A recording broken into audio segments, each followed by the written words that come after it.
perempuan dan laki-laki itu punya potensi kecerdasan yang sama Yang ya, sama. yang setara gitu. Yang membedakan tuh bukan apakah dia perempuan atau laki-laki kan kecerdasannya, tapi lebih ke kualitas otaknya aja gitu. Eh, jadi sekarang ya nggak sah. Aku nggak tahu apakah ada pengadilan asli gitu di dunia ini yang menerapkan sistem kayak gitu, sistem kayak Islam pada masa awal gitu. Tapi aku harap sih semoga enggak ya.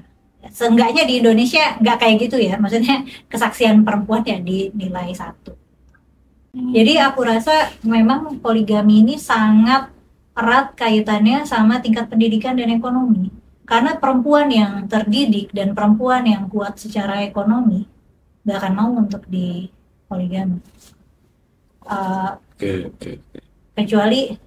Kecuali dia sangat sangat butuh penghidupan ya, dan dia ngelihat misalnya nih suaminya oke banget, bisa ya lumayan dia bisa dapat dapat pemasukan dari pernikahan itu, atau bisa jadi dia secara mental, secara intelektual tidak begitu berdikari, tidak begitu berdikdaya gitu, ngerasa kayak ya nggak apa-apa gitu. Dia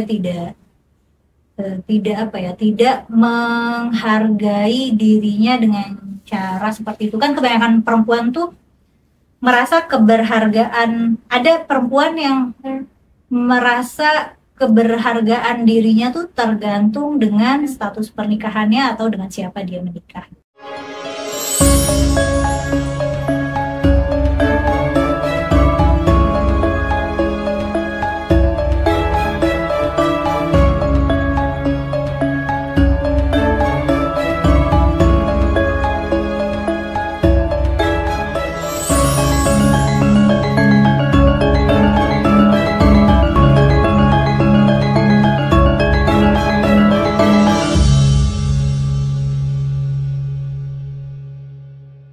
Oke, Mbak Mela, bisa kita lanjut sambil ngobrol. Oke, saya nerusin ini. Saya mau membahas tentang wanita. Nerusin dari Mas Hendra tadi. Ya. Menurut saya wanita itu salah satu ciptaan Tuhan yang betul-betul sangat spesial, sangat indah bagi saya. Cuma ada sedikit mungkin karena kepiniman, ketidaktahuan, kecetekan ilmu saya, itu ada beberapa hal yang jadi pertanyaan dalam diri saya. Ketika kedudukan wanita di situ ya, seperti dalam halnya masalah waris, nomor satu, nomor dua tentang masalah saksi, dan ketiga tentang poligami. Tiga hal yang mendasar itu, ini bagi saya yang minim ilmu. Kedudukan wanita di situ itu sepertinya ya dalam tanda kutip cenderung itu tidak seimbang dengan pria. Karena kita tahu hak waris itu lebih banyak laki-laki daripada wanita. Perbandingannya 1:2. Begitu juga dalam hal saksi. 2 saksi wanita setara dengan 1 laki-laki. Saya ingin nanti Mbak Mela itu memberikan penjelasan mungkin secara detail. Kenapa dalam Islam ini sepertinya ya dalam tanda kutip itu wanita di sini itu sedikit lebih rendah, ini dari persepsi saya. Mungkin saya keliru. Bukan sedikit lebih rendah, separuh lebih rendah. Nanti bisa koreksi saya kalau saya salah ini ya. Jadi mungkin Mbak Mela bisa memberikan penjelasan yang panjang lebar dari 3 kasus ini. Yang satu warisan, yang kedua saksi, dan ketiga poligami. Oke, kita mulai. Siap, silakan. Jadi kan sebenarnya ketika kita membicarakan tentang ajaran dalam agama Islam, kita kan tidak bisa melepaskan ajarannya dengan konteks sosialnya. Kita tahu di dalam rangka kesetaraan gender di Arab sana tuh termasuk yang berkembangnya lama sekali. Perempuan di sana baru-baru ini aja baru boleh nyetir, baru-baru ini aja boleh kuliah, baru-baru ini boleh kerja. Sementara perempuan Indonesia kita sudah lama, kita tidak ada masalah sama Tidak ada itu. masalah. Ada Betul. mobil masuk ya perempuan boleh nyetir gitu. Betul. Terus ada kampus ya perempuan boleh kuliah. Gitu. Ada pekerjaan ya perempuan boleh kerja gitu. Tidak ada konsekuensi sosial seperti di Arab sana. Nah, ketika Islam, bayangin aja kalau misalnya nih di tahun 2000-an ini, di abad ke-21 ini, mereka baru memberikan hak menyetir ke perempuan, baru boleh. Tadinya kan perempuan nggak boleh kemana-mana sendiri, kecuali ada mahramnya, kecuali ada kerabatnya. Baru sekarang itu boleh, tadinya nggak boleh. Kalau misalnya perempuan baru punya hak itu sekarang, apalagi dulu.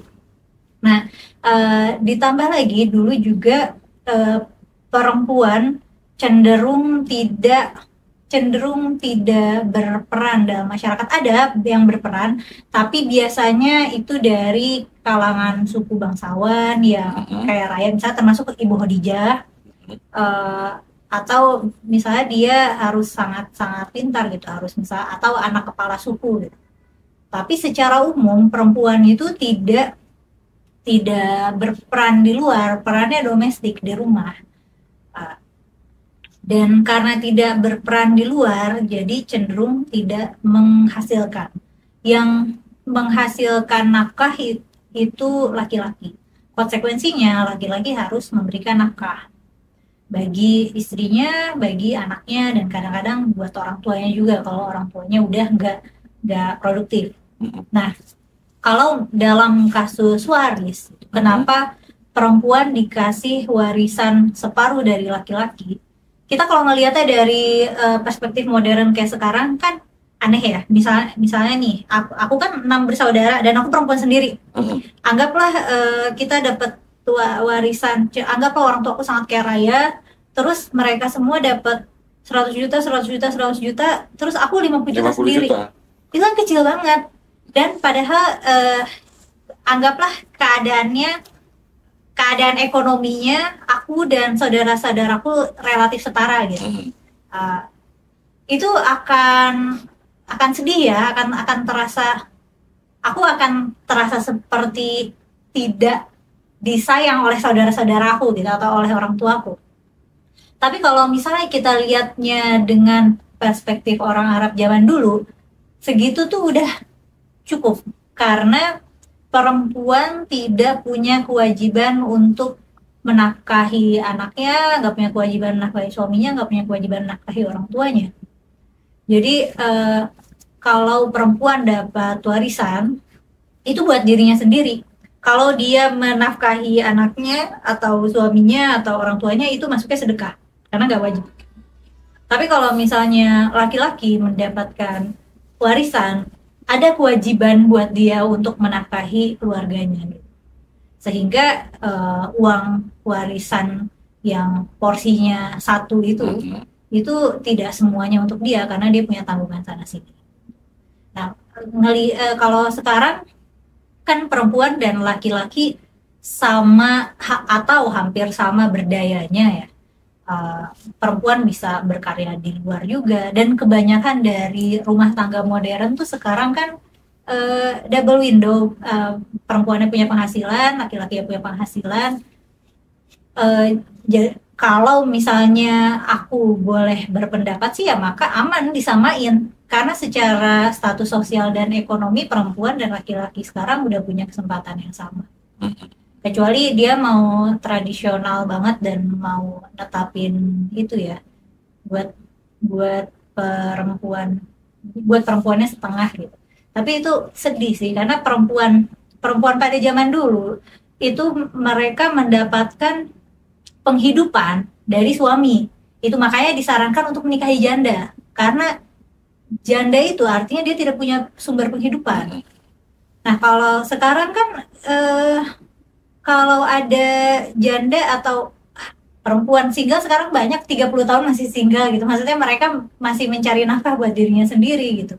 Perempuan sekarang sudah secara umum sudah tidak melihat laki-laki sebagai sumber penghidupan. Jadi memang idealnya rasanya aman ya kalau dia mendapatkan hak waris setara dengan saudara laki-lakinya. Itu kalau ngomongin waris. Kemudian kalau ngomongin kesaksian, ini memang ini ya polemik ya, karena katanya kesaksian perempuan itu bernilai setengah karena akalnya itu setengah gitu. Jadi kalau misalnya aku mau melaporkan kejahatan nih, ya nih aku tadi menyaksikan Bang Dodi mencuri, kesaksian aku nggak sah karena cuma bernilai setengah. Aku harus bawa teman, aku harus bawa teman perempuan atau lebih baik lagi laki-laki. Jadi testimoni perempuan dianggap nggak sah gitu. Biar kuat. Di pengadilan nggak kuat. Dan para ulama klasik itu berusaha berusaha menjustifikasi perkataan Nabi itu. Ada yang bilang karena perempuan itu ibadahnya juga kurang karena ada mensnya. Ketika lagi mens kita tidak beribadah, itu yang menyebabkan akal setengah. Ada yang bilang karena perempuan itu emosional atau pelupa. Adalah hal-hal yang kayak gitu. Kalau misalnya kita mau lihat pada realitanya, laki-laki perempuan ya punya dorongan emosional atau hilafnya masing-masing gitu. Laki-laki juga bisa lupa, laki-laki juga bisa emosional. Betul. Gitu dan malah biasanya emosionalnya laki-laki itu bisa menyebabkan destruksi gitu. Misalnya mereka berantem gitu. Terus ada yang bilang juga perempuan itu, ada ulama yang bilang perempuan itu kesaksiannya bernilai setengah karena perempuan berisiko akan mengurang-urangi atau melebihkan cerita karena misalnya kasihan ya kayak gitu.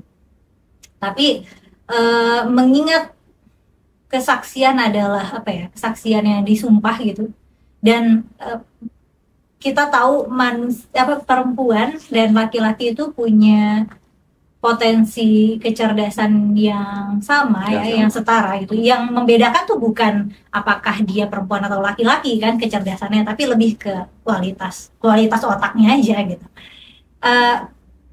Jadi sekarang ya nggak sah. Aku nggak tahu apakah ada pengadilan asli gitu di dunia ini yang menerapkan sistem kayak gitu, sistem kayak Islam pada masa awal gitu. Tapi aku harap sih semoga enggak ya. Seenggaknya di Indonesia enggak kayak gitu ya. Maksudnya kesaksian perempuan ya dinilai 1. Terus kalau misalnya itu yang poin ketiga. Poligami. Iya, ini kan yang agak heboh ini. Emang lagi heboh apa? Ya, banyak penggemar kan. Apalagi kalau laki-laki itu pengen dalihnya, pengen niru sunnah Nabi kan gitu. Tapi yang dinikahi Nabi itu kan yang tua-tua, janda tua-tua. Tapi justru yang berbalik. Janda-jandanya muda kok. Muda untuk ukuran kita ya, janda-jandanya ya. Seperti Aisyah memang muda, sangat muda. Tapi Aisyah cuman ada pembelajaran kan di situ. Mungkin ya. Tapi janda-jandanya juga nggak tua-tua banget. Ada kok yang masih 18, 30. Tapi mungkin 30 tuh tua kali. Kayak Hafsah itu dia menyebut dirinya tua, tapi ketika nikah sama Nabi sebenarnya 30.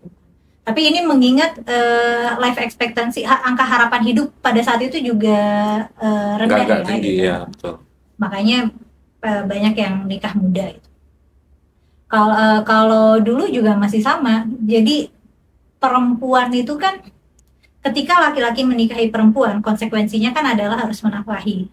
Nah itu makanya laki-laki yang punya banyak kapital, yang kaya raya itu nikah aja banyak gitu, orang tuh dia bisa ngehidupin.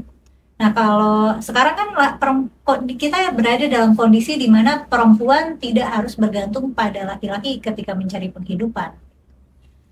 Nah makanya biasanya korelasi, ada tuh kampung poligami, pernah dengar nggak Bang Dodi? Katanya orang-orang di situ tadinya rata-rata poligami, tapi seiring dengan naiknya tingkat pendidikan dan ekonomi udah nggak ada lagi yang poligami di situ. Jadi aku rasa memang poligami ini sangat erat kaitannya sama tingkat pendidikan dan ekonomi, karena perempuan yang terdidik dan perempuan yang kuat secara ekonomi nggak akan mau untuk poligami. Oke. Kecuali dia sangat sangat butuh penghidupan ya, dan dia ngelihat misalnya nih suaminya oke banget, bisa ya lumayan dia bisa dapat pemasukan dari pernikahan itu, atau bisa jadi dia secara mental, secara intelektual tidak begitu berdikari, tidak begitu berdikdaya gitu, ngerasa kayak ya nggak apa-apa gitu. Dia tidak menghargai dirinya dengan cara seperti itu. Kan kebanyakan perempuan tuh merasa keberhargaan, ada perempuan yang merasa keberhargaan dirinya tuh tergantung dengan status pernikahannya atau dengan siapa dia menikah. Jadi bisa jadi dia merasa berharga jika menjadi istri kedua misalnya, karena biasanya kan marketingnya itu diiming-imingi surga. Karena ketika dia menjadi istri kedua, dia udah punya tempat nih di surga gitu. Dan dia menjadikan misi hidupnya untuk menyenangkan suaminya gitu. Kayak gitu kan ada. Tapi ya itu aku nggak ngerasa itu bagian dari manipulasi ya. Karena kalaupun dalam Islam kan satu-satunya cara ke surga tuh bukan poligami. Itu mas suaminya aja pengen mendapatkan surga dunia gitu. Dia memanipulasi perempuan yang memang bisa dia manipulasi. Banyak yang berawal dari nafsu, ya berangkatnya. Kalau laki-laki sekarang kan, iya, dan pastinya iya gitu. Karena kalau misalnya mau kalau bukan karena nafsu ya, kalau misalnya kita mau menikahi janda karena mau menafkahinya, ya nggak usah dinikahin. Kasih aja santunan bulanan, ya. Kasih santunan bulanan gitu, nggak perlu dinikahin. Nah kalau zaman Nabi itu menikahi perempuan itu menaikkan status perempuan. Jadi perempuan yang punya suami dan perempuan yang tidak bersuami itu status sosial beda. Kalau misalnya di zaman modern sekarang kan enggak. Justru malah ketika anggaplah misalnya ketika aku jadi istri kedua atau istri ketiga seseorang, dalam kacamata sosial tertentu, status sosial aku justru turun. Beda kayak zaman Nabi gitu. Kalau misalnya dia panglima atau dia atau nabi misalnya, perempuan pasti. Oke. Ini masih terkait pembahasan tentang wanita ini. Ya, sambil dimakan ini, Mbak Mela. Betul lagi. Ada kan juga, saya pernah tahu itu hadis itu, bahwa seorang wanita itu ketika mau keluar rumah, dia harus mendapatkan izin dari suaminya. Nah, itu katanya di situ, kalau tidak diberi izin, tidak boleh keluar, dan haram memang itu. Nah, pertanyaannya, apakah itu juga masih relevan zaman modern seperti itu? Dan nomor duanya, kenapa itu kok tidak bisa terbalik? Ketika laki-lakinya keluar, nggak harus minta izin sama si istrinya. Laki-laki poligami juga nggak harus izin. Iya, parah itu juga. Gimana penjelasannya itu? Karena ya memang tidak, relasi suami istri itu tidak dianggap setara. Malah kan ada hadis juga, tapi sebenarnya problematik ya, tapi masih suka dikutip, bahwa kalau ada manusia yang boleh disembah selain Tuhan, maka aku akan memerintahkan para istri untuk bersujud pada suaminya. Itu juga ada hadis gitu. Karena memang relasi kuasanya beda, karena suami yang memegang kunci perekonomian. Jadi perempuan cenderung tidak punya keberdayaan. Dan kalau pas lagi zaman Nabi bisa bisa agak terasa wajar, karena memang perempuan itu tidak dianggap sebagai seutuhnya manusia gitu. Dan ketika katanya Islam itu mengangkat derajat perempuan, iya, karena tadinya perempuan itu tidak punya hak atas hak waris, tapi sama Nabi dibikin aturan baru, perempuan punya hak waris separuh gitu. Dan itu tuh saat itu sudah sudah progresif sekali zaman Nabi. Terus perempuan boleh menolak perjodohan yang di set up orang tuanya, itu juga baru zaman Nabi. Terus tadinya perempuan tuh nggak boleh mengajukan cerai, tapi dalam Islam boleh, tapi tetap yang menjatuhkan cerainya hakim ya, meskipun nggak bisa langsung. Kalau laki-laki kan talak langsung jatuh talak tuh nggak butuh perantara hakim. Nah, kalau perempuan udah boleh minta cerai dengan alasan apapun, asal di approve hakim, meskipun masih asal di approve hakim. Tapi itu sudah bentuk apa ya, pengangkatan derajat perempuan. Mungkin kalau misalnya kita lihat progres dunia ini kan secara sosial progressing ya.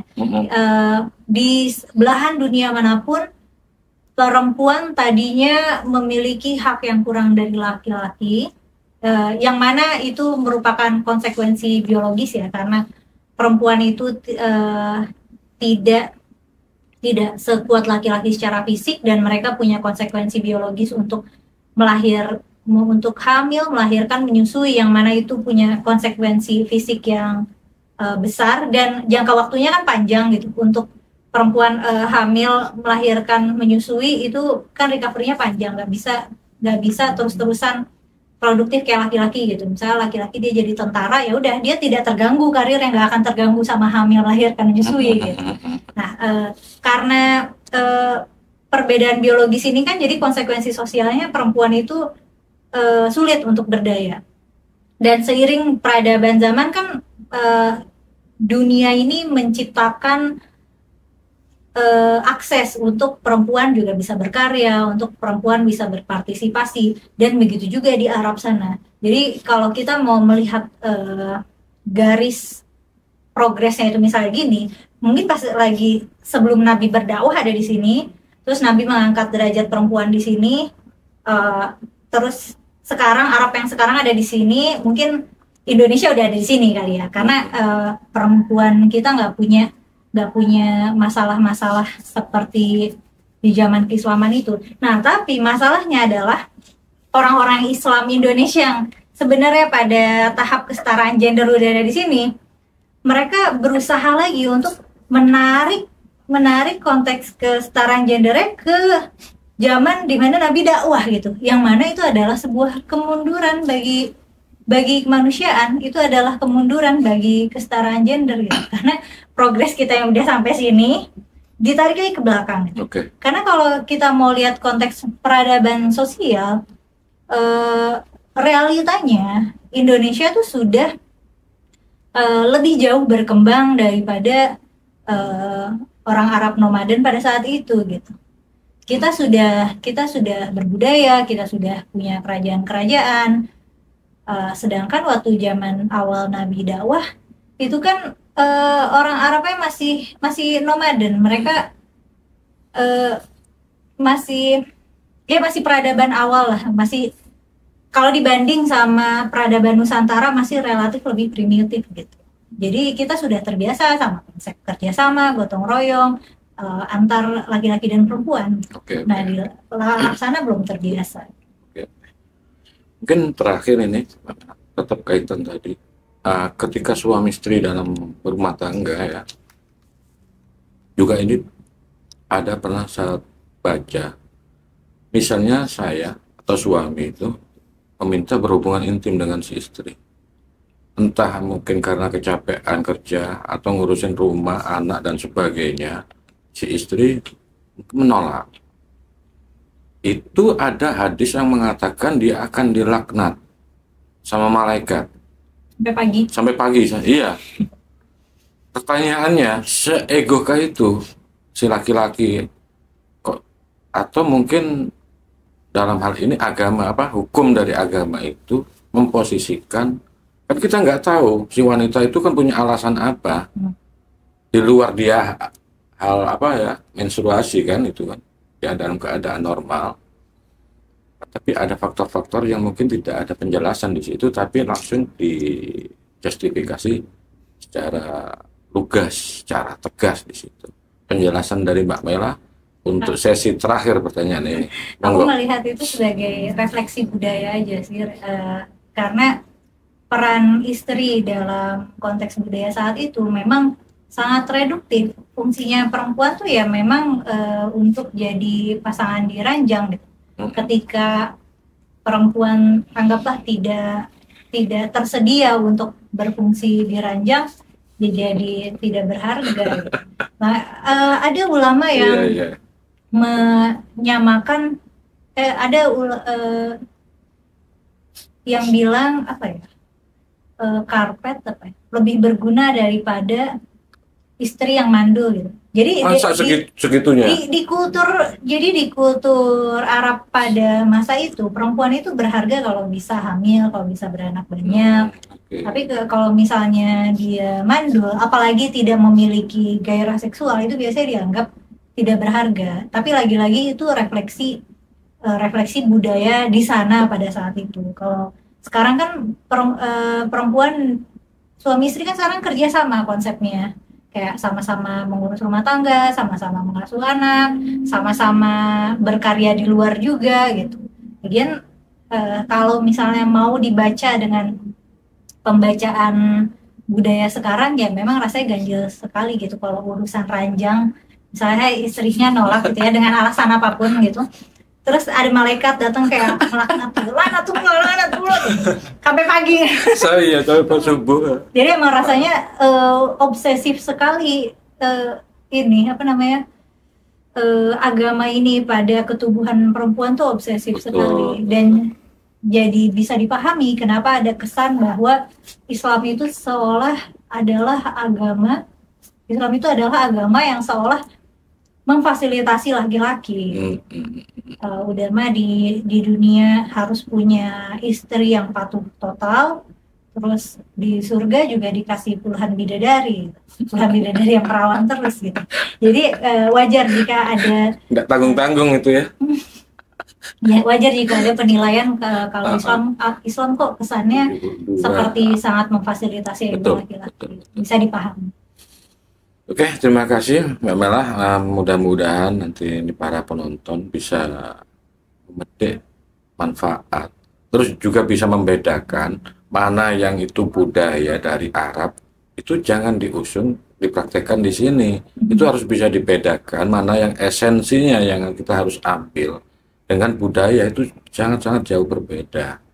Jadi sekali lagi mudah-mudahan ini bisa bermanfaat, memberi pelajaran bagi kita semua, dan saya ucapkan terima kasih. Terima kasih Bang.